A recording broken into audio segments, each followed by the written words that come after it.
Samsung এর একটা fridge, Samsung এর অনেক বিশাল বড় ফ্রিজ ভাই। এগুলা 600 লিটারের উপরে, কিন্তু পুরান মডেলের। যাদের একটু বাজেট কম, একটু বাজেট লো, একটা বড় ফ্রিজ দরকার ভাই, নিতে পারেন।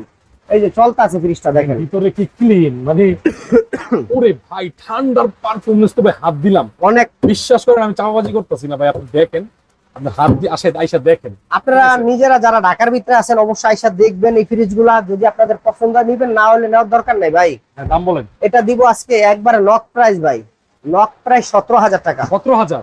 এত বড় ফ্রিজ আপনার, বিশাল। এটা আপনার, এটা কি বলবো ভাই, বুঝান যাবো না। এই ফ্রিজ 17, এরই একটা 2 লাখ বা 1.5 লাখের মতো ছিল একটা ফ্রিজ। 17,000 টাকা লক প্রাইস। হ্যাঁ, তারপরে এই যে শার্পের একটা ফ্রিজ আছে ভাইয়া, বিশাল বড় শার্পের 557 লিটার। আমার কাছে পাইবেন ভাই একটু পুরান মডেলের মাল। অনেক বাইরে একটু কম বাজেটের লিগা আমার কাছে পাইবেন একটু পুরান মডেলের মাল। আর যাদের বাজেট বেশি, ভালো কোম্পানির মাল লাগে, আমাদের এখানে আরো দোকান আছে, আপনারা দেখতে পারেন, আইসা সমস্যা নেই। এটা থাকবে আজকে একবার লক প্রাইস 15,000 টাকা। 15,000 টাকা। তারপরে এই একটা শার্পের 557 লিটার। 557? হ্যাঁ, এই একটা ফ্রিজ আছে, বিশাল বড় বড় সাইজের ফ্রিজ। হ্যাঁ। আচ্ছা, এগুলো তো একটু আগের ফ্রিজ।